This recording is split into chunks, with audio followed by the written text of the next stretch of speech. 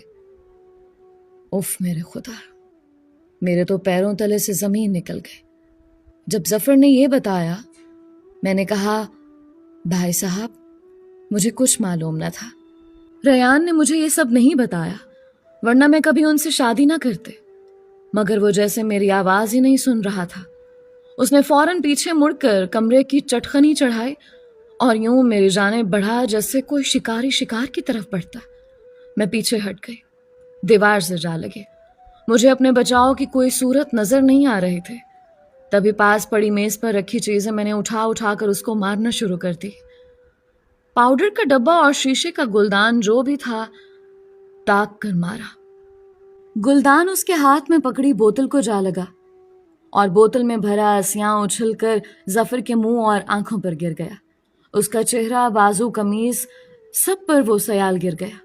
اتنے میں سسر صاحب دوڑے آئے اور دروازہ ہی پیٹنا شروع کر دیا کیونکہ جنت دیکھ چکے تھے ظفر تیزاب کی بوتل لیے کمرے میں گھسا ہے۔ ملازمائیں بھی دوڑی آ گئی تھیں۔ اتنے میں ریان بھی آ پہنچے اور ظفر کو قابو کیا۔ تیزاب جو وہ مجھ پر انڈیلنے آیا تھا خود اسی میں نہا گیا تھا۔ وہ بری طرح جھلس گیا تھا، پھر تکلیف سے بے ہوش ہو گیا۔ اسے ہسپتال لے گئے۔ حویلی میں شور و غل تھا، نوکر چاکر ادھر ادھر بھاگ رہے تھے۔ نہ جانے کس نے پولیس کو خبر کر دی تھی۔ ڈاکٹر کے ساتھ پولیس بھی آ گئی تھی جس نے میرا بیان قلم بند کیا۔ اب یہاں رہنا میرے لیے خطرے سے خالی نہ تھا، بس میں نے خواہش کی کہ مجھے میرے میکے پہنچا دیا جائے۔ پولیس کی حفاظت میں ہی میں میکے آئی تھی۔ پولیس کو میں نے یہی بیان دیا کہ مجھ پر ظفر تیزاب پھینکنے آئے تھے، مگر تعاقب میں دوڑ بھاگ کے نتیجے میں یہ خود ہی مسحری سے ٹکرا کر گر پڑے۔ چونکہ انہوں نے بوتل کا ڈھکن کھول رکھا تھا لہٰذا تیزاب انہی کے اوپر گر گیا۔ کیس چلا، جانے کیا ہوا، کیسے چلا، کیسے ختم ہو گیا۔ ریان مجھے لینے آئے مگر میں نہ گئی۔ بھلا کیوں کر جاتے؟ میرے والد اور بھائی سینہ سپر ہو گئے کہ ایک بار خدا نے ہماری بہن کو بچا لیا ہے، بھیجا تو سسرال والے جانے اس کا کیا حشر کرے۔ میں خود بھی وہاں کے لوگوں اور سسرال کے ماحول سے ڈر گئی تھی۔ ریان کی منکوہا بھی بچ گئی تھی، لہٰذا وہاں جانے کا مطلب سوتن کو قبول کرنا یا اس کے بھائیوں کے انتقام کا نشانہ بننا تھا۔ دل پر پتھر رکھ کر میں نے ریان کی محبت کو دفن کیا اور والد صاحب کی رضا سے طلاق لے لی۔ اس کے بعد دوبارہ شادی نہیں کی۔ لوگ کہتے ہیں حسن بھی دولت ہے کہ جس کو خدا دے دے، مگر میں سمجھتی ہوں بہت زیادہ خوبصورتی بھی جان کے لیے خطرہ بن جاتی ہے۔ جیسے دولت کے پیچھے لٹیرے لگ جاتے ہیں، ویسے ہی اچھی صورت کے پیچھے بھی میلی نگاہیں لٹیرے بن کر پڑتی ہیں۔ سوچئے خدا نہ خواستہ اس روز اگر اپنے ارادے میں وہ کامیاب ہو جاتا تو میرے حسن کا کیا حال ہوتا۔ آج بھی آئینہ دیکھتی ہوں تو یہی سوچتی ہوں، سچ شکر کہ وہ اپنے ارادے میں کامیاب نہ ہوا اور میری صورت بگڑنے سے بچ گئی۔ دوستو، یہ تھی آج کی کہانی۔ امید کرتی ہوں اس کہانی سے آپ نے کافی کچھ سیکھا ہوگا۔